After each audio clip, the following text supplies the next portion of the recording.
ప్రియులారా, ప్రపంచంలో చాలా రకాల భయాలు ఈ రోజున మనిషిని ఆవహించేశాయి. చాలా రకాల భయాలు మనిషిని పట్టి పీడిస్తున్నాయి. బహుశా ఇక్కడ కూర్చున్న నీ జీవితంలో కూడా ఏదో రకమైన భయం పైకి చెప్పుకోకపోయినా నీ గుండెల లోపల ఉందేమో. భవిష్యత్తును గురించిన భయం చాలామందిలో ఉంది.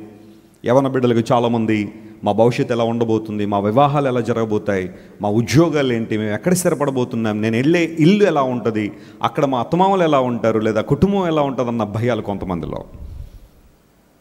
చిన్న బిడ్డలను కలిగిన తల్లిదండ్రుల్లో కొన్ని రకాల భయాలు, వారికి ఏ ప్రమాదాలు రాకుండా ఎలా చూసుకోవాలి. యవన కాలంలోకి వచ్చిన పురుషులు లేదా యవన బిడ్డలు, వారికి ఉన్న భయాలు కొన్ని ఉన్నాయి. ఎన్నో రకాల భయాలు మనిషిని పట్టి పీడిస్తూ ఉన్నాయి. ప్రపంచ చరిత్రలో మనం గమనిస్తే శాస్త్రవేత్తలు 353 రకాల భయాలను లిస్ట్ అవుట్ చేశారు. వాటిని ఫోబియా అంటారు. ఫోబియా గ్రీక్ పదం, అది ఫియర్ అనేది ఇంగ్లీష్ పదం, ఫోబియా అనేది గ్రీక్ పదం. ఫోబియా అంటే an intense fear, continuous and consistent fear. కొన్ని రకాల భయాలు కొన్ని నిమిషాలే ఉండొచ్చేమో, కొన్ని రకాల భయాలు కొన్ని రోజుల్లో ఉండొచ్చేమో, కానీ కొన్ని రకాల భయాలు ఏండ్ల తరబడి ఉంటాయి మనలో. సంవత్సరాల తరబడి ఆ భయాలు చాలా మందిలో కొనసాగుతుంటాయి. ఆ 353 రకాల్లో చాలా రకాల భయాలు ఉన్నాయనుకోండి. శాస్త్రవేత్తలు చెప్తూ ఉంటారు, హైడ్రోఫోబియా అంటే నీళ్ళంటే భయం. కొంతమందికి వాటర్ చూడగానే భయపడతారు. నీళ్ళల్లో దిగాలంటే భయం, ఏమో ఎక్కడ లోతు ఉంటుందో, ఎక్కడ మునిగిపోతామో, చచ్చిపోతామని. హైట్స్ అంటే భయం, కొంతమంది యాక్రోఫోబియా అంటారు దాన్ని. మీరు ఎక్కడైనా బాగా ఎత్తైన బిల్డింగ్ దగ్గర తీసుకెళ్తే వాళ్ళు ఫెయింట్ అయిపోయి పడిపోతారు. ఏమైందమ్మా అంటే వాళ్ళకి హైట్స్ అంటే భయం అనమాట, దాన్ని యాక్రోఫోబియా అంటారు. డెమోఫోబియా అని ఇంకోటి ఉంది. క్రౌడ్స్ అంటే భయం, నలుగురిలోకి రారు వాళ్ళు.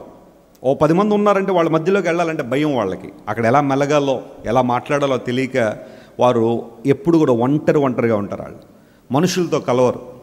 ఆఖరికి ఇంట్లో తల్లిదండ్రులతో కూడా మాట్లాడి చాలా కాలం అవుద్దేమో. ఏదంటే ఉన్నామంటే ఉన్నాం అన్నట్టుగానే ఉంటారు తప్ప మనుషులంటే భయపడేవాళ్ళు. దాన్ని డెమోఫోబియా అంటారు. ఇంకో విచిత్రమైన భయం ఉంది, దాన్ని మెట్రోఫోబియా అంటారు. మెట్రోఫోబియా అంటే ఏంటో తెలుసా? కవిత్వాలంటే భయం వాళ్ళకి. చెప్పండి, కవిత్వాలంటే ఏంటి? వాళ్ళు ఎప్పుడూ చిన్నప్పుడు ఏవో కర్ణ కఠోరమైన కవిత్వాలు అవి వినుంటారు. నీ నూనె నీ నూనె, నా నూనె నా నూనె, నీ నూనె నీ నా నూనె, నా నూనె నీ నూనె, నిన్న నేను నిన్న అన్నానా అని ఎవడో అనుంటాడు ఎప్పుడో. అది వినేసిన తర్వాత ఇక కవిత్వాలంటే కొంతమందికి ఏంటి చెప్పండి? భయం. దాన్ని మెట్రోఫోబియా అంటారు. అందును బట్టి ఎవరైనా కవిత్వం చెప్తానంటే లేచి వెళ్ళిపోతారు వాళ్ళు, వినలేరన్నమాట. అది ఏదైనా కానీ, మంచిగాని చెడుగా. ఏరోఫోబియా ఉంటుంది. గాలి అంటే భయం, గాలిలో ప్రయాణం చేయాలంటే భయం, ఫ్లైట్లు అంటే భయం కొంతమంది. నాకు ఒక ఆయన తెలుసు, ఫ్లైట్ ఎక్కగానే కళ్ళు మూసేసుకుంటాడు ఆయన. మళ్ళీ దిగిన తర్వాత దిగిందా అండి, ఇంకా అది ఎలా ప్రయాణం చేసింది, లోపల ఏం ఫుడ్ ఏమన్నా ఇచ్చారు, ఎన్ని అక్కర్లా, ఎక్కడో కళ్ళు మూసేసుకోవడం. దాన్ని దాన్ని ఏరోఫోబియా అంటారు. ఎయిర్ అంటే భయం. బ్యాథోఫోబియా అంటారు. బ్యాథోఫోబియా అంటే డెత్స్ అంటే భయం. ఎవరైనా ఆ వీధిలో చచ్చిపోయారంటే కొంతమంది బయటికి రారు. మరణం అంటే భయం అన్నమాట. వాళ్ళు ఆ చచ్చిపోయిన వారిలో తమను ఊహించేసుకుంటారు. వాళ్ళు ఊహించేసుకుని ఒకరోజు నా పరిస్థితి కూడా ఇదే కదా అని వాళ్ళు చచ్చిపోయినట్టుగా భావించేసి ఏడ్చేస్తూ ఉంటారు వాళ్ళు. దాన్ని బ్యాథోఫోబియా అంటారు. ఆ తర్వాత ఇంకా చాలా రకాలైన ఫోబియాలు ఉన్నాయి. క్యాలోఫోబియా అని ఒకటి ఉంటుంది. ఫియర్ ఆఫ్ బ్యూటీ అనమాట. కొంచెం అందంగా కనబడ్డారంటే కొంతమంది భయం అనమాట దాన్ని. అది కూడా ఒక విచిత్రమైన భయమే, క్యాలోఫోబియా అంటారు దాన్ని. ఆ తర్వాత పైరోఫోబియా, ఫైర్ అంటే భయం, అగ్ని అంటే భయం, మంట అంటే భయం చాలామంది. ఆ తర్వాత ఇంకా చాలా రకాల భయాలు ఉన్నాయనుకోండి. వీటన్నిటినీ దాటేసి ఇంకో రకమైన భయం ఉంది. దాన్ని ఏమంటారంటే ఫోబోఫోబియా అంటారు దాన్ని. ఫోబోఫోబియా అంటే అర్థం ఏంటో తెలుసా? భయం వస్తుందేమోనన్న భయం అన్నమాట. ఇది చాలా విచిత్రమైన భయం. భయం లేదు ఇంకా, కానీ ఏదైనా భయం వస్తుందేమోనని ఎప్పటి నుంచి ఏమవడం అనమాట, భయపడ్డ. ఒకడు గట్టిగా ఒగురుస్తున్నాడట ఓ చెట్టు కింద కూర్చుని. ఒగర్చడం అంటే ఏంటి తెలుసు కదా? ప్యాంటింగ్ అంటారు ఇంగ్లీష్లో. ప్యాంటింగ్ అంటే ఒగర్చడం. ఒగురుస్తున్నాడట. ఎవరో ఇలా అడిగారు, బాబు ఎందుకే ఒగురుస్తున్నావంటే, నేను ఎల్లుండి సంతకెళ్ళాలి కదండి అన్నాడంట ఆయన. ఇప్పుడు ఎల్లుండి సంతకెళ్ళడానికి ఎప్పుడు నుంచి ఏం చేస్తున్నాడు చెప్పండి? ఒగురుస్తున్నాడు. దీన్ని ఏమనాలంటే ఫోబోఫోబియా అంటే అదే. రేపొద్దున్న నాకు ఏదైనా అయిపోద్దేమో, ఎల్లుండి నాకు ఏమన్నా అయిపోద్దేమో, వచ్చే సంవత్సరం ఏమన్నా అయిపోద్దేమోనని ముందుగానే ఊహించేసి ముందుగానే అనుకుని ఓ చెట్టు కింద కూర్చుని ఒగర్చడాన్ని ఫోబోఫోబియా అంటారు.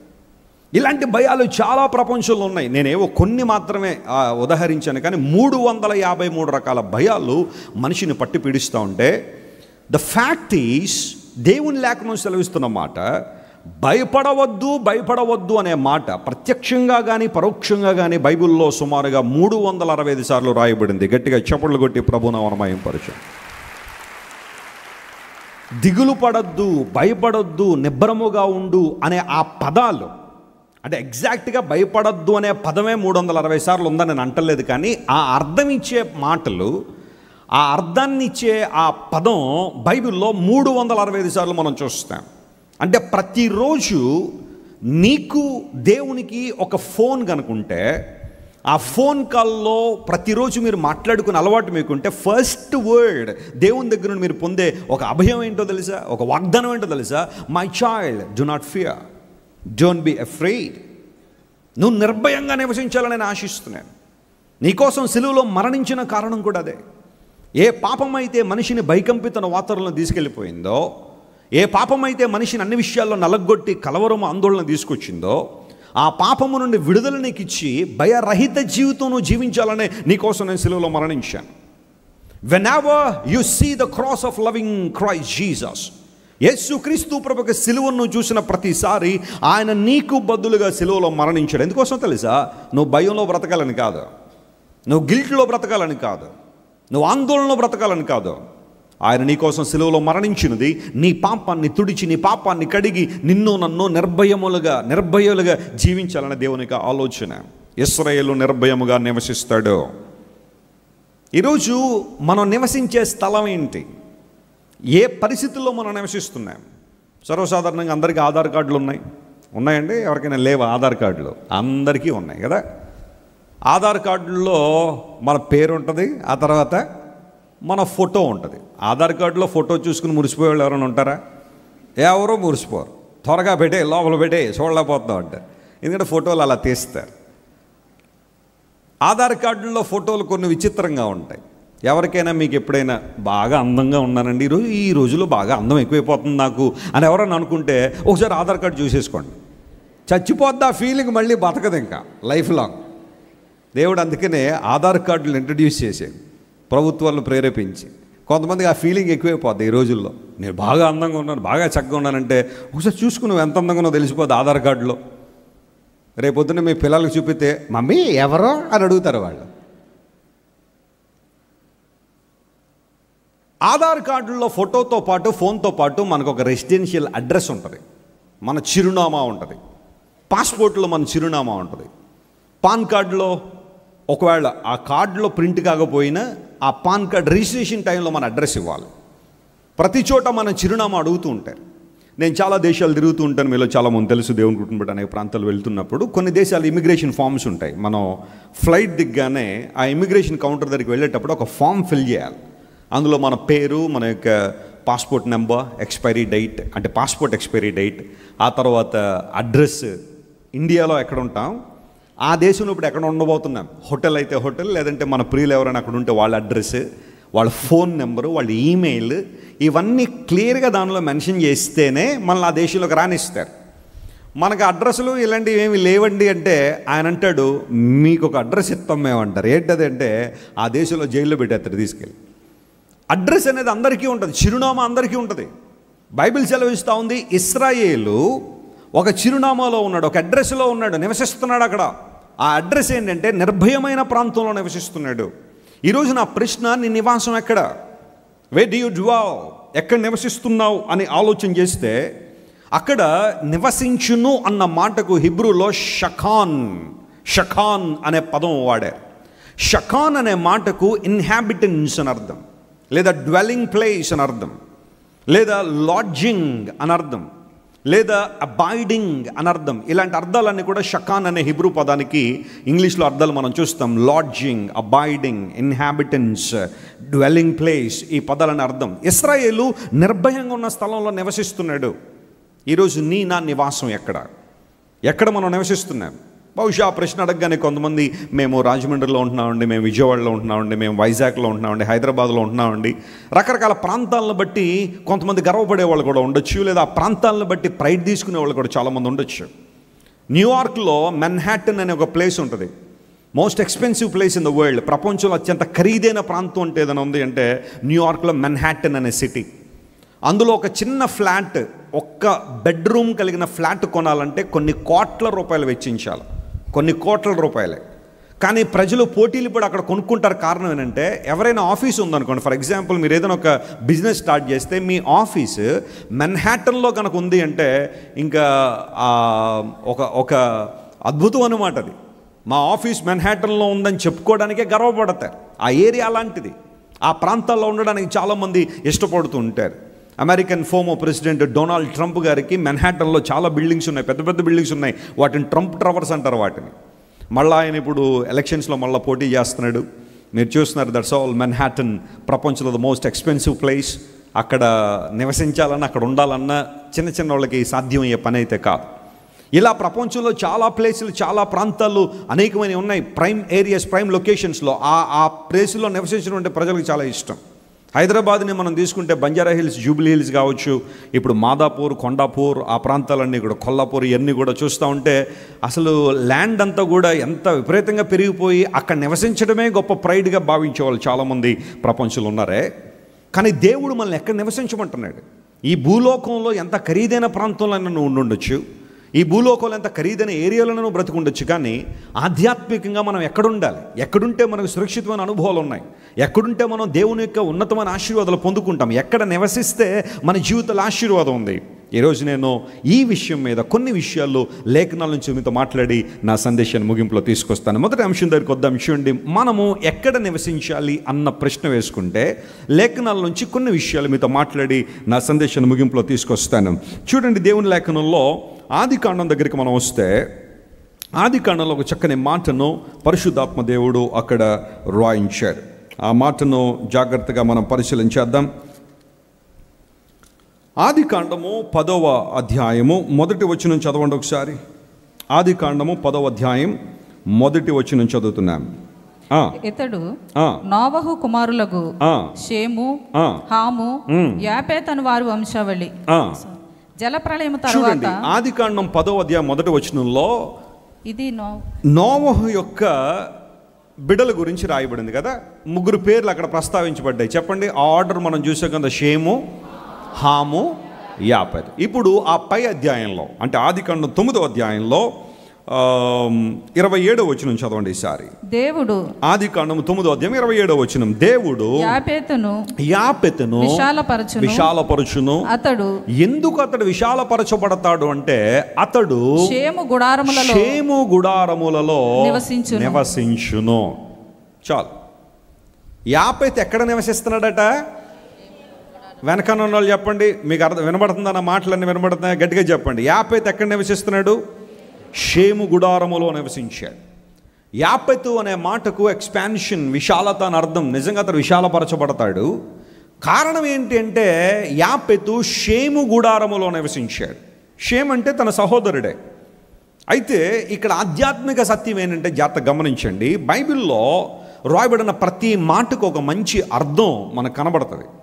మీనింగ్ లేకుండా ఏ పదం కూడా బైబిల్లో లేదు. బిబ్లికల్ ఎటిమాలజీ అంటారు. ఎటిమాలజీ అంటే పేర్లకు అర్థాలు తెలుసుకునే శాస్త్రాన్ని ఎటిమాలజీ అంటారు. బిబ్లికల్ ఎటిమాలజీ అంటే బైబిల్లో ఉన్న పేర్లకు అర్థాలు తెలుసుకోవడం. షేమ్ అనే మాటకు ఒక మంచి అర్థం ఉంది. అదేంటంటే ఘనత అని అర్థం. అందరూ చెప్పండి, షేమ్ అనే మాటకు అర్థం ఏంటి? మా షేమ్ అని ఇంగ్లీష్లో షేమ్ అంటే ఆ ఇంగ్లీష్ పదం కాదు. అక్కడ హిబ్రూలో ఉన్న షేమ్ అనే పదానికి ఘనత అని అర్థం. ఇప్పుడు యాపెతు ఏ గుడారంలో నివసించాడట? ఘనత కలిగిన గుడారంలో నివసించాడు. అవమానం వచ్చిన గుడారంలో అతడు లేడు. అవమానాన్ని తీసుకొస్తున్న గుడారాల్లో అతడు బ్రతకలేదు. అతడు నివసించాలనుకున్న ప్రాంతము ఘనత కలిగి ఉండాలని ప్రఖ్యాతిగాంచిన షేమ్ అనే పదానికి ఫేమ్ అని అర్థం అనమాట. మీరు చాలా ఈజీగా గుర్తుపెట్టుకో. షేమ్, ఫేమ్ ఈజీగా గుర్తుపెట్టుకోవచ్చు కదా. ఫేమ్ అంటే అర్థం ఏంటి? ప్రఖ్యాతిగాంచడం, ఘనత పొందడం. వీళ్ళకి చాలా ఫేమ్ ఉందండి అంటారు కదా. ఫేమ్ అంటే అర్థం ఏంటి? అదేనా డబ్బులతో పెట్టుకునేదా? మార్కెట్లో, రాజమండ్రి మార్కెట్లోకి వెళ్ళి 100 రూపాయలు ఫేమ్ ఇవ్వండి అంటే ఇస్తారా? అది డబ్బులతో కొనేది కాదు. అది నీ జీవితం, నీ ప్రవర్తన, నీ క్యారెక్టర్, నీ బిహేవియర్, సమాజంలో నువ్వు బ్రతికే బ్రతుకు ద్వారా నీకు వచ్చేదే ఫేమ్. ఇప్పుడు షేమ్ అనే మాటకు ఫేమ్ అని అర్థమైతే, యాపెతు ఎక్కడ నివసిస్తున్నాడంటే వెళ్ళి ఆ గుడారంలో బ్రతుకుతున్నాడంటే ఘనతను ఆశించాడు. స్తోత్రం చెప్పండి, హల్లెలూయా. ఘనతకు వ్యతిరేక పదం అవమానం. ఇప్పుడు ఒక ప్రశ్న అడుగుతున్నాను, నువ్వు అవమానించబడుతున్న పరిస్థితుల్లో ఉన్నావా లేదా ఘనతను కోరుకునే పరిస్థితుల్లో ఉన్నావా? ఆలోచన చేయాలి. పాపం మనిషికి అవమానం తీసుకొచ్చింది, నో డౌట్. సామెతల గ్రంథం 14:34 మనం చదివితే ఆ మాట ఉంటుంది చూడండి ఒకసారి. అందరూ గ్రంథాలు తెరదాం. సామెతల గ్రంథం 14:34 ఒక చక్కని మాట బైబిల్లో ఉంది. నీతి జనములు ఘనతకు ఎక్కుటకు కారణమవుతుంది. పాపము ప్రజలకు ఏం తీసుకొస్తుందట? సిన్ ఈజ్ ఎ రిప్రోచ్ అన్నాడు ఇంగ్లీష్లో. పాపము మనిషికి అవమానం తీసుకుని వచ్చును. బెంగళూరులో ఒకసారి ఒక ఐఏఎస్ ఆఫీసర్ని అరెస్ట్ చేశారు ఒక చిన్న కేసులో. అతను ఏదో విధంగా పట్టుకోవాలని. ఏదో స్కామ్ జరిగింది. భారతదేశంలో స్కాములు జరగలేదంటే ఆశ్చర్యం, కానీ జరిగినాయి అంటే ఆశ్చర్యం ఏముంది చెప్పండి? ప్రతి చోట ఏదో ఒక స్కామ్ జరుగుతూనే ఉంది ప్రతి విషయంలో. ఆ స్కామ్లో ఒక ఐఏఎస్ ఆఫీసర్ని పట్టుకున్నారు. ఐఏఎస్ ఆఫీసర్ అంటే ఒక జిల్లా కలెక్టర్ స్థాయి, ఒక కమిషనర్ స్థాయి, చాలా ఉన్నతమైన చదువు అది. అందరూ ఆశిస్తారు. ఐఏఎస్ ఆస్పిరెంట్స్ ఇక్కడ చాలామంది ఉండుంటారు. సివిల్స్ పాస్ అవ్వాలని న్యూఢిల్లీ కానివ్వండి, హైదరాబాద్ కానివ్వండి ఇన్స్టిట్యూట్లో ఏండ్ల తరబడి నిద్రాహారాలు కూడా ప్రక్కన పెట్టేసి ప్రయాసపడుతున్న యవ్వన సమాజం చాలామంది ఉన్నారు. వాళ్ళని సివిల్ ఆస్పిరెంట్స్ అంటారు. వాళ్ళు కష్టపడి ఏదో ఒక రోజు ఆ జాబ్ సాధించాలా అన్న ఆలోచనలో, ప్రజలకు సేవ చేయాలన్న ఆలోచన చాలామందిలో ఉండొచ్చు. ఒక ఐఏఎస్ ఆఫీసర్ని అరెస్ట్ చేశారు ఒక చిన్న స్కామ్లో ఇరుక్కున్నాడని చెప్పి. ఆ తర్వాత అతని ల్యాప్టాప్ సీజ్ చేశారు. అతని ల్యాప్టాప్ సీజ్ చేసి ఆ సిబిఐ వాళ్ళు, ఆ తర్వాత ఇంకా ఈడీ వాళ్ళు, వీళ్ళందరూ ఉంటారు కదా, వాళ్ళందరూ కూడా ల్యాప్టాప్ ఓపెన్ చేసి చూస్తూ ఉంటే ఆఫీస్ ఫైల్స్తో పాటు ఆ ల్యాప్టాప్లో చూడకూడని భయంకర దృశ్యాలని దానిలో ఉన్నాయి. చైల్డ్ పోర్నోగ్రఫీకి సంబంధించిన వీడియోలన్నీ కూడా ఆ ల్యాప్టాప్ నిండా ఉన్నాయి. అది ఎవరిది అంటే ఒక ఐఏఎస్ ఆఫీసర్ది. చైల్డ్ పోర్నోగ్రఫీ అనేది భయంకరమైన క్రైమ్, అది అఫెన్స్. అది చూడకూడని దృశ్యాలు ఆ ల్యాప్టాప్ నిండా వేసుకుని, మరి ఆయన ఉద్యోగం చేస్తున్నాడా లేదా వాటినే చూడడానికి వెళ్తున్నాడు అన్నట్టుగా ఆ ల్యాప్టాప్ నిండా ఆ చూడకూడని దృశ్యాలు, అది కూడా చిన్నపిల్లల పోర్నోగ్రఫీ దృశ్యాలన్నీ కూడా దానిలో వేసి ఆనందిస్తున్నాడు ఆయన. పట్టుకున్నారు. ఆ తర్వాత ఈ విషయాలన్నీ బయటకు వచ్చిన తర్వాత ఏమైపోయింది చదువు? అందును బట్టి ఏనాడో భాస్కర శతకంలో ఒక పద్యం మనందరం చిన్నప్పుడు చదువుకున్నదే కదా. చదువుది ఎంత కలిగిన రసజ్ఞత ఇంచుకు చాలకున్నన, ఆ చదువు నిరర్ధకంబు గుణ సంయుతులు ఎవ్వరు మెచ్చరు ఎచ్చటన్, బదునుగా మంచి కూర నల పాకము చేసిన నయన నందును పెదవుడు నుప్పు లేక రుచి పుట్టక నేర్చినట్టయ్యా భాస్కరా అని చదువుకున్నావా లేదా చిన్నప్పుడు? చదువుది ఎంతున్నా రసజ్ఞత లేకపోతే, ఇంగితం లేకపోతే ఆ చదువుల ఉపయోగం ఏంటి? ఆఖరికి నలమహారాజు వచ్చి వంట చేసినా దానిలో ఉప్పు లేకపోతే ఆ వంటకేమీ లేదు, రుచి లేదు. నలుడు చాలా చక్కగా వంటలు చేసేవాడట నలమహారాజు. ఇంకా ఆ చరిత్ర అంతా అక్కర్లేదు. కానీ ఆ అంత గొప్ప వ్యక్తిని తీసుకొచ్చి వంట చేయించిన ఉప్పు లేదయ్యా, ఉప్పు వేయిద్దంటే ఎవరు తింటారు ఉప్పు లేకుండా? జీవితంలో కూడా రసజ్ఞత లేకపోతే, ఇంగిత జ్ఞానం లేకపోతే, పరిశీలనాత్మకమైన ఉద్దేశాలు లేకపోతే, మంచి చెడుల మధ్య వ్యత్యాసం లేకపోతే నువ్వు ఎంత చదువుకుంటే ఉపయోగమే ఉంది? ఎన్ని డిగ్రీలు కూడా పెడితే ఉపయోగమే ఉంది? ఘనత గురించి దేవుడు ఆశిస్తుంటే మానవుడు అవమానం కొరకు పరిగెడుతున్నాడు. పాపము మనిషికి అవమానం తీసుకొచ్చింది. అయితే దేవుని నీతి మనుషులకి ఏమిస్తుందట? ఘనతనిస్తుంది. మనలో ఏ ఒక్కరమైన నీతిమంతులు ఉన్నామా? చెప్పండి అందరు గట్టిగా. ఎవరైనా ఉన్నామా? అబ్బో మేము చాలా నీతిమంతులు ఉన్న వెసిలి గారిని ఎవరైనా చెప్పగలరా? No. The Bible clearly says none righteous. ఏ ఒక్కరు నీతిమంతులు కాదు. నీతిమంతుడు లేడు, ఒకడు లేడు. అలాగే నీతిమంతులుగా మన క్రియల ద్వారా కనుక తీర్చబడగలిగితే యేసు ప్రభు సిలువలో చనిపోవాల్సిన అవసరం లేదు. ఆయన అంత బాధపడాల్సిన అవసరం లేదు, అంత శ్రమ పడాల్సిన అవసరం లేదు. క్రీస్తు ప్రభు సిలువ త్యాగం ద్వారా మాత్రమే మనిషికి నీతి అనేది దానముగా ఇవ్వబడింది. గట్టిగా దేవుని స్తోత్రం చెప్దాం. హల్లెలూయా. అందును బట్టి బైబిల్ ఏమన్నాడంటే నీతి దానం అన్నాడు. దానం ఎప్పుడూ కూడా మనం పొందుకునేది కాదు. చూడండి, ఇప్పుడు ఎవరైనా నెలంతా పనిచేశారనుకోండి, పనిచేసిన తర్వాత దగ్గరికి వచ్చిన తర్వాత బాబు నీకు గిఫ్ట్ ఇద్దాం అనుకుంటున్నాను అన్నాను అనుకోండి, ఏమంటారు వాళ్ళు? గిఫ్ట్ ఇవ్వడం ఏంటండి? నేను నెలంతా పనిచేశాను, అది నాకు రావాల్సిన భాగం. అది ఒక బిల్డింగ్ కడుతున్నప్పుడు ఒక టాపీ మేస్త్రిని తీసుకొచ్చి నెలంతా పనిచేసిన తర్వాత బాబు నీకు గిఫ్ట్ ఇస్తానంటే గిఫ్ట్ కాదు సార్, నాకు రావాల్సిన ముందు నాకు ఇవ్వండి, తర్వాత గిఫ్ట్లు ఇవ్వడం తర్వాత ఇవ్వండి అంటాడు. కూలీ అంటే అర్థం ఏంటో తెలుసా? వేజ్ అంటే అర్థం ఏంటో తెలుసా? మనం సంపాదించుకున్నదే. కానీ రక్షణ మరియు నీతి మనలో ఏ ఒక్కరూ సంపాదించుకున్నది కాదు. మనం కష్టపడో, దాన ధర్మాలు చేసో, తపజపాలు చేసో, పుణ్యకార్యాలు చేసో, లేకపోతే మరొకడు చేసో నీతిని సంపాదించుకోలేదు, రక్షణ సంపాదించుకోలేదు. నీతి దానం అన్నాడు, అందుకనే దేవుని వాక్యంలో. కృపాదానం అన్నాడు బైబిల్లో. దేవుడు బహుమానంగా ఇచ్చాడంతే. All you have to take, all you have to do is to receive it by faith. విశ్వాసంతో తీసుకోవడమే, విశ్వాసంతో దేవుడిచ్చే దానాన్ని స్వీకరించడమే రక్షణ. నీతి మనుషులకు ఘనతనిస్తుంది. మనలో ఏ ఒక్కరు నీతిమంతులం కాదు ఒకప్పుడు. కానీ యేసు క్రీస్తు ప్రభు సిలువ దగ్గరికి మనం వచ్చినప్పుడు, యేసు ప్రభును మన హృదయాల్లో స్వీకరించినప్పుడు, ప్రభువా నువ్వే నా రక్షకుడు, నా స్థానాన్ని సిలువలో కోరుకుని నాకు బదులుగా ఆ భయంకరమైన శ్రమను ఎదుర్కొని, నా అతిక్రమ క్రియలను బట్టి గాయపరచబడి, నా పాపములు బట్టి నలగొట్టబడి, నీ దేహమును స్రవించిన రక్త దారంలో పాపినైనా నన్ను కడుగునాయన అని ఎంతమంది అయితే దేవుని వల్ల విశ్వాసంతో ఆయన దగ్గరికి వస్తారో, దేవుడు వారిని తన రక్తంతో కడిగి పవిత్రపరిచి పరిశుద్ధపరిచి, లేఖనం సెలవిస్తూ ఉంది, దేవుడు తన నీతితో, ప్రైజ్ ద లార్డ్. ఎవరి నీతిది చెప్పాలి గట్టిగా, ఎవరి నీతి? దేవుని నీతి. మన నీతి వేరు, మన మంచితనం వేరు. కొన్నిసార్లు మనుషుల దృష్టిలో మంచివారంగానే కనబడతాం, అది మన నీతి. కానీ దేవుని నీతి ఎలాంటిదంటే ఆయన దృష్టిలో పరిశుద్ధులుగా నిలవబడగలిగే శక్తి.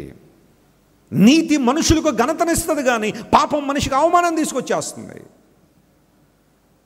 యాపెతు విశాలపరచబడ్డానికి కారణం, యాపెతు వ్యాపించడానికి కారణం, అతడు షేము గుడారములో నివసించాడు. అంటే ఘనత అనే గుడారములో ఉన్నాడు. నీవు నేను ఘనత పొందే జాబితాలో ఉందామా, లేదా అవమానాన్ని ఎదుర్కొనే జాబితాలో ఉందామా? ఆలోచన చేయాలి. పేతురు భక్తుడు చక్కని మాట అంటాడు చూడండి. పేతురు రాసిన మొదటి పత్రిక 1వ అధ్యాయం 7వ వచనం. 1 Peter chapter 1 and verse 7, the Bible says, నశించిపోతున్న సువర్ణము అగ్ని పరీక్ష వలన శుద్ధపరచబడుచున్నది కదా. ఏం చేయబడుతుందట? శుద్ధపరచబడుతుంది. దానికంటే అమూల్యమైన మీ విశ్వాసము. ఇక్కడ ఒక నిమిషం ఆగండి అందరూ కూడా. స్త్రీలు ప్రాముఖ్యం ఒకసారి అలా చూడండి, నా వైపు చూడండి. బంగారం గొప్పదా, విశ్వాసం గొప్పదా? నిజం చెప్పండి. మీరు మనస్ఫూర్తిగా చెప్తున్నారా? మరి కొన్నిసార్లు ఎందుకు దెబ్బలాడుతున్నారు మీ ఆయన గారితో రోజు? నువ్వు ఈ క్రిస్మస్ పండగ గనక నాకు ఆ నెక్లెస్ కొనకపోతే నేను రానంతే దేవుని మందిరానికి. నువ్వు మందిరానికి వచ్చే దేనికి? దేవుని ఆరాధించడానిక, లేకపోతే అవన్నీ చూపించడానిక? వద్దని నేను అంటలే, ఉంటే వేసుకోండి, అందులో ఇబ్బంది లేదు. కానీ వాటి కోసం పట్టుబడుతున్నా. కొంత గొడవలండి ఇళ్లలో. పక్కింటి ఆవిడ 3 కాసులు ఏం కొంద గొలుసు కొంద, నువ్వు 4 కాసులు కొనాలంతే. వాళ్ళకి 50,000 అమ్మా శాలరీ, వాళ్ళ భర్త గారికి. నాకేమో మొత్తం కష్టపడితే 15,000 కూడా రావట్లేదు. నాకు అనవసరం, నువ్వేం చేస్తావో నాకు తెలియదు, అప్పు చేస్తావో ఏం చేస్తావో తెలియదు, నాకు మాత్రం వచ్చేయాల్సిందే. ఆమె వేసుకుందని చెప్పి ఈమె 4 కాసులు వేసుకుని రోడ్డు మీద నడిచి వెళ్తుంటుంది రాత్రి 8 గంటలకి. అందరూ మళ్ళీ చూస్తున్నారా లేదా అని చూస్తాడు. ఒకడో చక్కగా చూస్తాడు, పరిశీలనగా చూస్తాడు. వాడు చూసిన తర్వాత ఇక చూడడానికి ఏది ఉండదు మన దగ్గర. అవునా కాదా? అలాంటివి ఏమనుంటే కొంచెం కేర్ఫుల్గా ఉండాలి. ఆల్రైట్. బంగారం గొప్పదా, విశ్వాసం గొప్పదా అంటే పేతురు అంటున్నాడు విశ్వాసమే గొప్పది. ప్రైజ్ ది లార్డ్, హల్లెలూయా. ఎందుకోసం అంటే నీ బంగారం దేవుణ్ణి కదిలించదో, కానీ విశ్వాసం దేవుణ్ణి కదిలిస్తుంది. గట్టిగా చప్పట్లు కొట్టి దేవుని మహిమపరచండి. హల్లెలూయా. Your gold and your possessions will not move God. In fact, your faith moves God more than anything else. విశ్వాసము దేవుణ్ణి ఏం చేస్తా చెప్పండి? ఓ దేవుని సేవకుడు అంటాడు, నాకు చాలా ఇష్టమైన పదం ఇది, విశ్వాసము విశ్వాలనేలే దేవుణ్ణి కదిలిస్తుంది అన్నాడు. హల్లెలూయా. ఇది గొప్పది. పేతురు భక్తుడు తెలిసి ఆ విషయం. అందును బట్టే నశించిపోయే సువర్ణం అన్నాడు. ఈ లోకంలో భౌతికంగా నువ్వు చూసేది ఏదైనా సరే, దట్ ఈస్ నాట్ ఇటర్నల్. కంటికి కనబడే ఏది కూడా శాశ్వతమైంది కాదు. బంగారం కావచ్చు, వెండి కావచ్చు, మరోడు కావచ్చు. ఇప్పుడంటే వాటిని ప్రేమించే వాళ్ళు ఉన్నారు, కానీ there will be one day, ఒకరోజు వస్తుందట, ఆ రోజు మనుషులే తమ వెండి బంగారం తీసుకొచ్చి వీధిలో పడేస్తారట. That is coming. ఇవి మాకు ఉపయోగం లేవు, ఇప్పుడు మమ్మల్ని రక్షించట్లేదు ఇవి అని వాటన్నింటి తీసుకొచ్చి వీధుల్లో పడేసే రోజు ఒకటి రాబోతుంది. ఉగ్రత దినమందు నీ బంగారం, నీ వెండి, నీ వజ్రాలు, నీ ముత్యాలు, నీ రత్నాలు, నీ రంగు రాళ్ళు, I would like to repeat again, నీ రంగు రాళ్ళు కూడా నేను రక్షించలేవు. చాలామంది రంగురాళ్ళ మీద ఆశ ఎక్కువ ఉంటుంది. ఈ రంగురాయి పెట్టుకుంటే దశ తిరిగిపోద్దండి. ఎవడో అంటాడు, ఇంక నమ్మేయడం, కొనేయడం, పెట్టేసుకోవడమే. ఏవి నేను రక్షించావు? నశించిపోయే సువర్ణము అగ్ని పరీక్ష వలన శుద్ధీకరించబడుతుంది. అయితే మీ విశ్వాసము, చెప్పండి ఆ మాట చదవండి ఒకసారి. అయితే దానికన్నా అమూల్యమైన మీ విశ్వాసము శోధనల చేత పరీక్షకు నిలిచినదై యేసుక్రీస్తు ప్రభు ప్రత్యక్షమైనప్పుడు మీకు మెప్పును. ఏం కలుగుద్దట మనకి? Somebody say praise the Lord, hallelujah. యేసయ్య ప్రత్యక్షమైనప్పుడు మనకు మెప్పును, మహిమయు ఘనతయు కలుగుటకు కారణమవుతుంది. గట్టిగా చప్పట్లు కొట్టి ప్రభువును మహిమపరచండి. That's the hope of every Christian. ప్రతి దేవుని బిడ్డకున్న నిరీక్షణ అదే. యేసుక్రీస్తు ప్రభు ప్రత్యక్షమైనప్పుడు నీ విశ్వాసానికి తగిన ఫలాన్ని, నీ విశ్వాసానికి తగిన ప్రతిఫలాన్ని నువ్వు పొందబోతున్నావు. అదేనంటే ఘనత, మెప్పును దేవుడు నీకు దయచేయబోతున్నాడు. పాపం వల్ల అవమానం వేరు. దేవుని కొరకు ఒకవేళ నువ్వు అవమానించబడుతుంటే, నిందలు పడుతుంటే, నీ విశ్వాసాన్ని దేవుడు శుద్ధీకరిస్తున్నాడు. ఆ కారణాన్ని బట్టి దేవుని సేవకుడు అంటాడు, if your faith hasn't been tested, it just a theory. నీ విశ్వాసం పరీక్షించబడకపోతే అది కేవలం ఒక సిద్ధాంతపరమైనదే అన్నాడు. థియరీ వేరు, ప్రాక్టికల్ వేరు కదండి. చదువుకున్న వాళ్ళందరూ చాలామంది ఉన్నారు. థియరీ వేరు, ప్రాక్టికల్ వేరు. రసాయనాల గురించి, కెమికల్స్ గురించి కెమిస్ట్రీలో మనం చదువుతాం. సల్ఫ్యూరిక్ యాసిడ్ చాలా ప్రమాదకరమైన యాసిడ్, జాగ్రత్తగా ఉండవలను అని చెప్తాడు ఆయన. మనం చదువుతాం. అసలు దాని పవర్ ఏంటో తెలియాలంటే ల్యాబ్కి వెళ్ళి సల్ఫ్యూరిక్ యాసిడ్ కొంచెం మీద వేసుకున్నాం అనుకోండి, అప్పుడు తెలిసి దాని పవర్ ఏంటో. ప్రాక్టికల్గా విశ్వాసాన్ని రుజువుపరచడం, విశ్వాసంతో మాట్లాడడం. ఏదైనా శ్రమ వచ్చినప్పుడు, ఏదైనా కష్టం వచ్చినప్పుడు, నష్టం వచ్చినప్పుడు, ప్రజలు నిందిస్తున్నప్పుడు, అవమానిస్తున్నప్పుడు, నిన్ను తక్కువ చేసి మాట్లాడుతున్నప్పుడు నీ విశ్వాస స్థాయి ఏంటో అక్కడ బయటపడుతుంది. అన్నీ బాగున్నప్పుడు కాదు, అన్నీ చక్కగా ఉన్నప్పుడు కాదు. నువ్వు ఎంత విశ్వాసంతో ఉన్నావో బయటపడేది. ఏదైనా వచ్చినప్పుడే కదా నీ మాటల్లో నీ విశ్వాసం ఎంతో బయటకు వచ్చేది.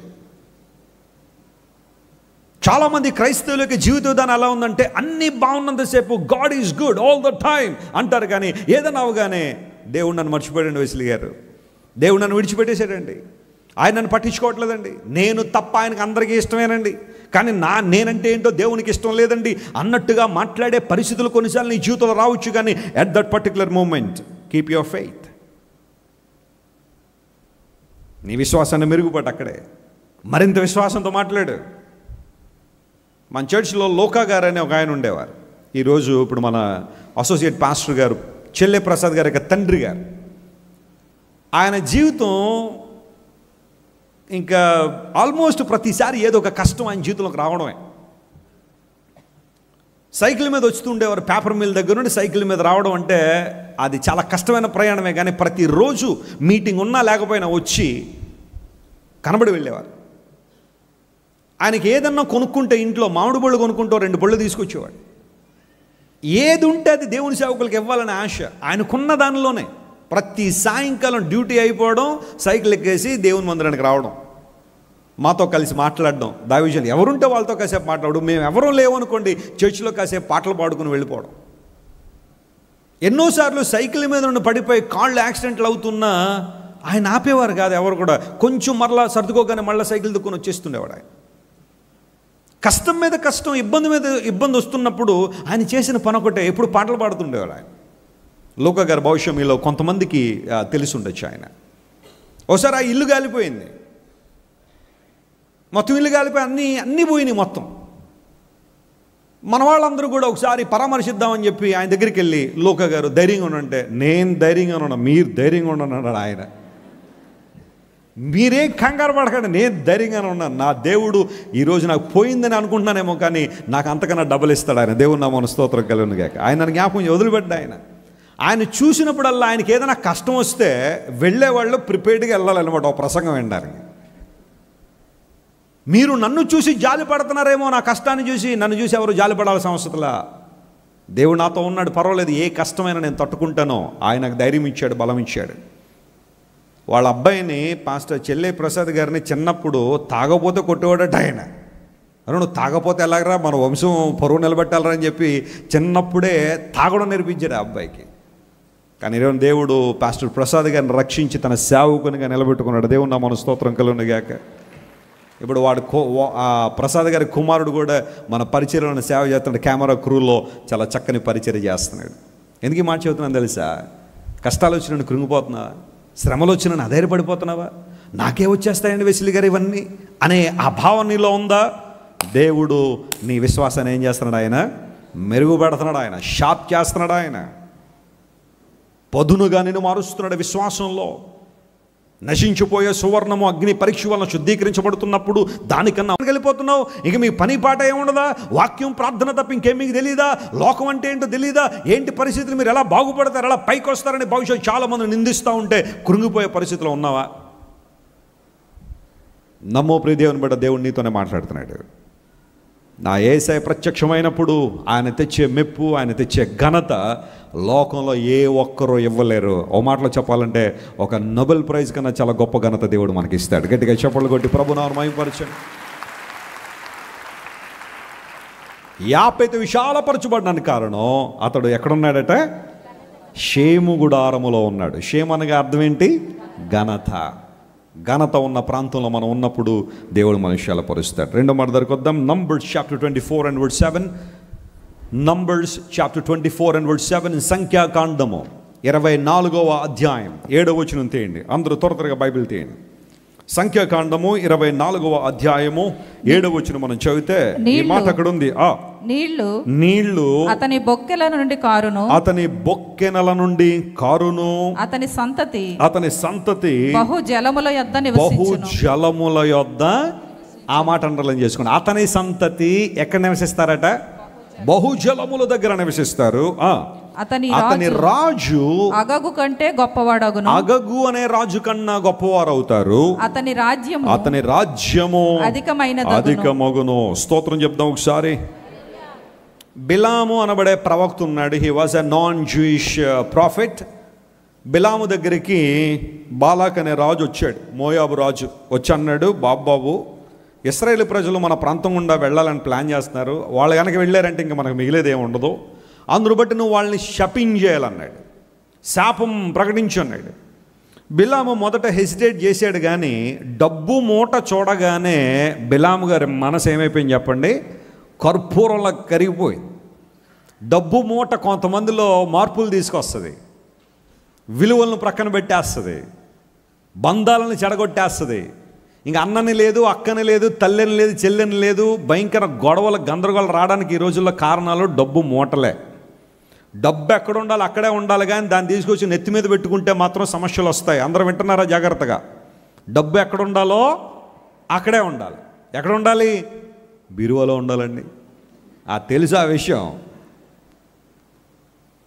ఆదిమ కాలంలో అపోస్తలుల పాదాల దగ్గర పెట్టారట తీసుకొచ్చి.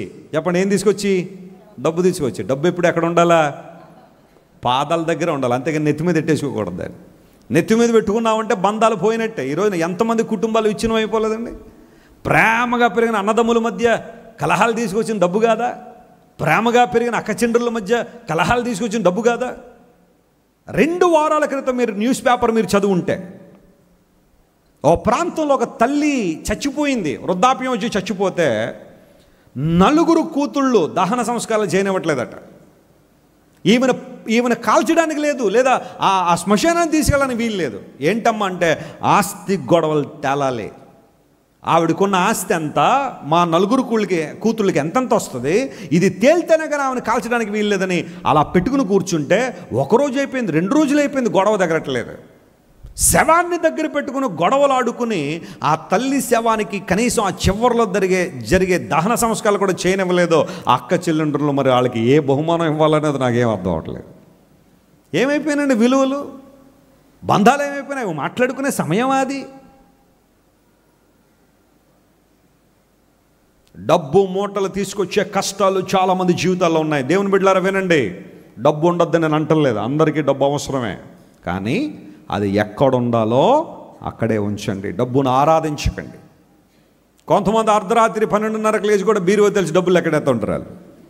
ఆయన అంటాడు, పడుకోవే ఇంకేంటంటే, ఉండండి డబ్బులు ఏం చేయాలా, లెక్క పెట్ట తీసుకెళ్తావమ్మా, చచ్చిపోయిన తర్వాత ఆ డబ్బులన్నీ మూట కట్టుకుని తీసుకెళ్తావు నువ్వు. ఒక ఆయన అలాగన్నాడట, నేను సంపాదించిన సంపద అంతా కూడా నా సమాధిలో వేసానట. భార్య దగ్గర మాట తీసుకున్నాడట. ఆమంది, మీరు ప్రశాంతంగా కన్నుమోయండి, నేను మీ వాగ్దానం నెరవేరుస్తానందట ఆమె. ఇంకా వెంటనే నేను సంపాదించింది అంతా కూడా నా భార్య సమాధిలో వేసేసి నన్ను కప్పెట్టద్దనే ఆనందంలో గుండె ఆగిపోయి చచ్చిపోయాడు. చనిపోయిన తర్వాత అందరూ వచ్చారు. వచ్చిన తర్వాత ఆమంది, నేను అబద్ధం ఆడకూడదు, నా భర్త ఒక మాట అడిగాడు, డబ్బంతా ఇందులో వేసామన్నాడు. అందును బట్టి ఆయన మాట గౌరవిస్తూ డబ్బంతా వేసేస్తున్నాను. ఇదిగో కెనరా బ్యాంకు చెక్కు మొత్తం రాసేసాను, చెక్కులో ఈ చెక్ వేసి అత్తాను దీనిలోనే వేసేసిందంట. ఆవిడెంత తెలివైందో, మనోడే తెలివైనాడు అనుకుంటే ఆమె ఇంకో 2 ఆకులు ఎక్కువ చదివేసింది. ఆమె కెనరా బ్యాంక్ చెక్కు పెట్టుకెళ్ళి ఆయన మీద పెట్టేసి వేసేయండి మట్టి వేసేయండి అంతే. మన ప్రామిస్ నిలబడిపోయింది, డబ్బులు మనకు వచ్చేసింది. రకరకాల ఆలోచనలు కదా. బైబిల్ సెలవిస్తూ ఉంది, బిలాము డబ్బు మూటను చూడగానే మనసు మార్చేసుకున్నాడు. ఓకే, ఇశ్రాయేల్ను శపించడం అంత ఈజీ కాదు, కానీ మరి డబ్బు మూట కొంచెం బాగా ఇబ్బంది పెట్టేస్తుంది, నన్ను ట్రై చేస్తాను అని చెప్పి వెళ్ళాడు. దేవుడు అన్నాడుగా, జాగ్రత్త, నా పిల్లల దగ్గరికి వచ్చావంటే జాగ్రత్త అనగానే మళ్ళీ బయటకు వచ్చాడు. కుదరట్లేదయ్యా అంటే, కొంచెం చూడు, ఇంకొంచెం డబ్బు ఎక్కువ ఇస్తాం, more money to curse gods people. ఆఖరికి బిలాము చరిత్ర అంతా మనకు తెలుసు. బయలుదేరిపోయాడు, ఇశ్రాయేలు పిల్లలను శపించాలని బయలుదేరాడు. బయలుదేరుతున్న మార్గంలో 3 సార్లు అడ్డుకున్నప్పటికీ కూడా, గాడిద ద్వారా దేవుడు బుద్ధి చెప్పినప్పటికీ కూడా బిలాము ఆ మాటను వినకుండా ఆఖరికి వెళ్ళి నిలబడ్డాడు. నోరు తెరవగానే శాపం వచ్చిన వాళ్ళకి వదులుగా ఏమొచ్చేస్తున్నాయి, ఆశీర్వాదాలు వచ్చేస్తున్నాయి. అవ్వట్లేదయా, చేంజ్ ద ప్లేస్ అన్నాడు. ప్లేస్ మార్చేయండి అన్నాడు. ఈ ప్లేస్ ఏదో కొంచెం మనకి ఆ పవర్ గట్టిగా లాగేసిన, ప్లేస్ మార్చండి అన్నాడు. మళ్ళీ ప్లేస్ మార్చారు. రకరకాల కార్యక్రమాలు చేపట్టాడు. ఎన్ని చేపట్టినా బిలాము నోటులో నుండి దేవుని ప్రజల వైపుగా శాపవచనాలు రాలేదు. కారణం తెలుసా, దేవుడు రానివ్వలేదు. దేవుడు నా మన స్తోత్రం చెప్పండి, హల్లెలూయా. ఇక వెంటనే నిలబడి పలుకుతా ఉన్నాడు. మీరు 24వ అధ్యాయం తర్వాత ఇంటికి వెళ్ళినారు, చదివితే చాలా విషయాలు ఉంటాయి.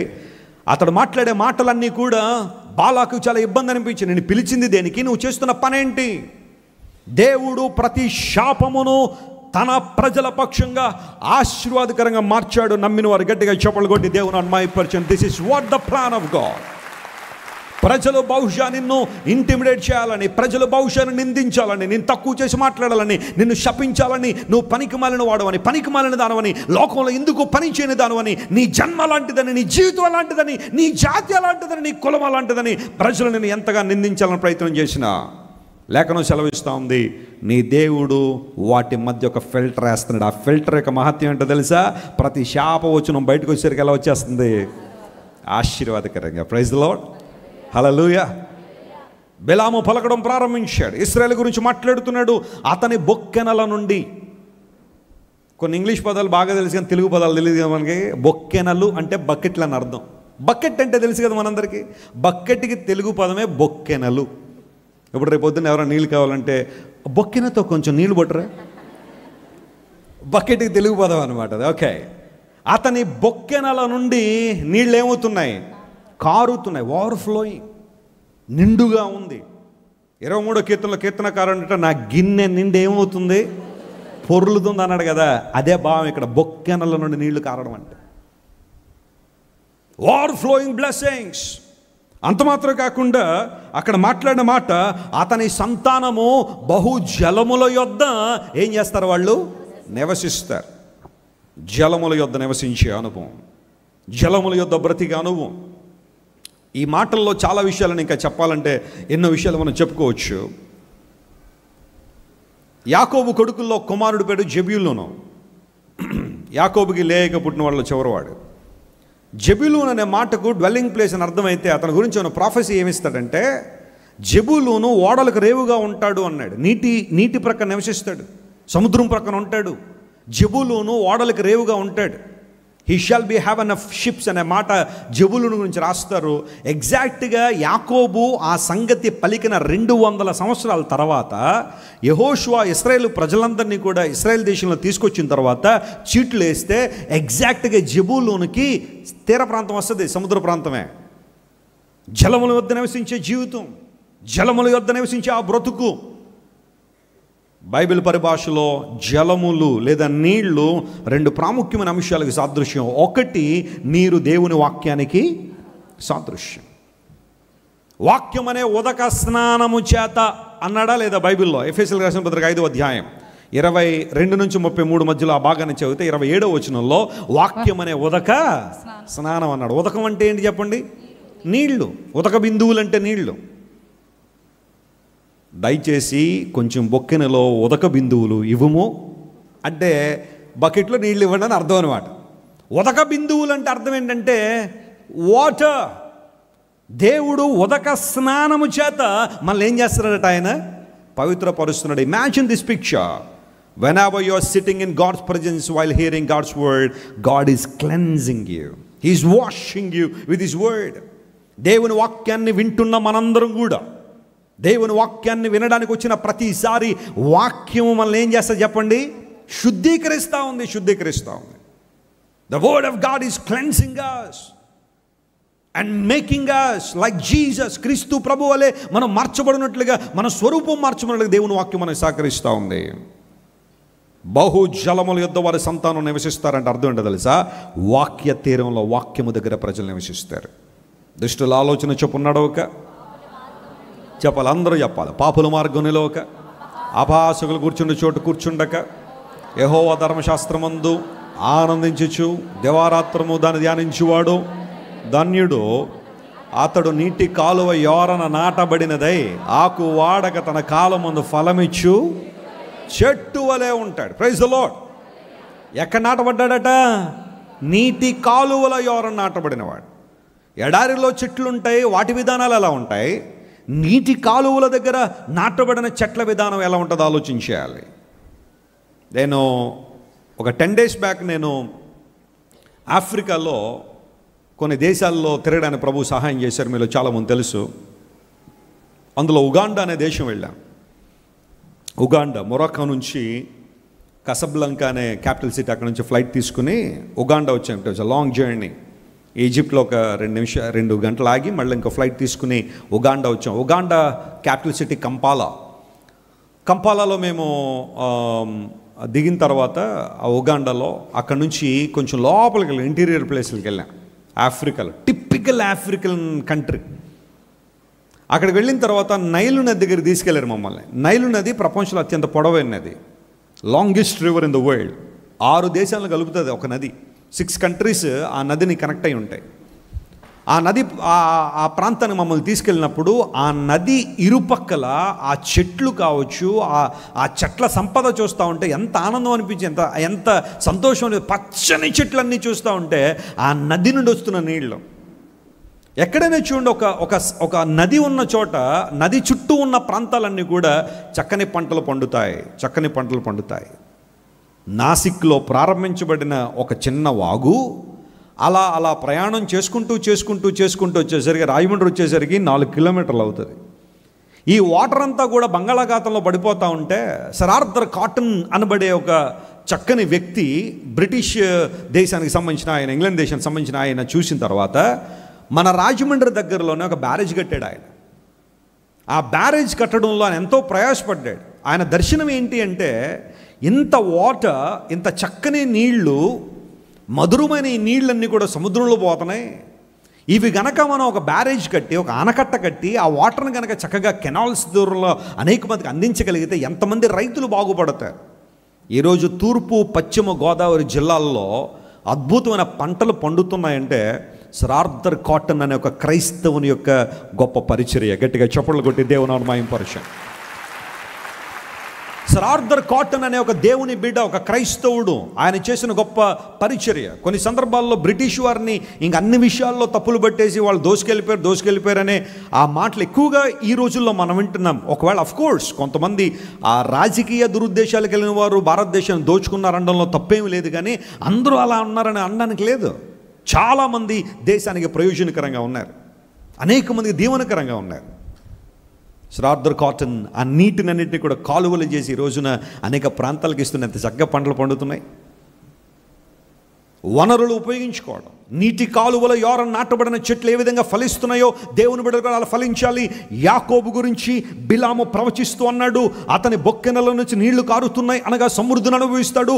అతని సంతానము, లిజన్ టు దిస్, అందరూ జాగ్రత్త వినండి. దేవుని వాక్యం ఎంత బాగుంటుందంటే, బాలాకు యొక్క ఆలోచన ఇశ్రాయేలు ప్రజలు మరొక రోజు చూడడానికి వద్దు, వాళ్ళు రేపటి దినాన్ని చూడకూడదు. నువ్వు శపిస్తే ఇశ్రాయేలు ప్రజలందరూ ఆ రోజే నశించిపోవాలి. కానీ బిలాము ద్వారా దేవుడు మాట్లాడిన మాట ఏంటో తెలుసా?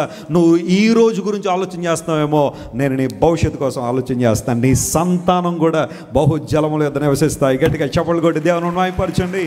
You may be worrying about today, but God has a plan for your future. ఈ రోజు గురించి నువ్వు ఆలోచన చేస్తున్నావేమో, కానీ నా దేవుని ప్రణాళిక దూరం చూస్తున్నాడు ఆయన. అతని సంతానము బహుజలముల యొద్ద నివసిస్తారు.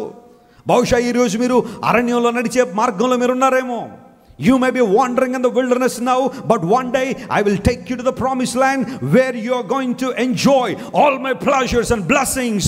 నా ఆశీర్వాదాలు, నా దీవెనలు మీరు అనుభవించడం మాత్రం కాకుండా ఈ రోజు మీ సంతానాన్ని కూడా నాశనం చేయాలనుకుంటున్న ఈ బాలాకు రాజు నుండి మిమ్మల్ని విడిపించడం ద్వారా మీ సంతానం బహుజనముల యొద్ద నివసించబోతా ఉంది. Are you worrying about your children today? ఈరోజు నీ పిల్లల గురించి బాధపడుతున్నావా?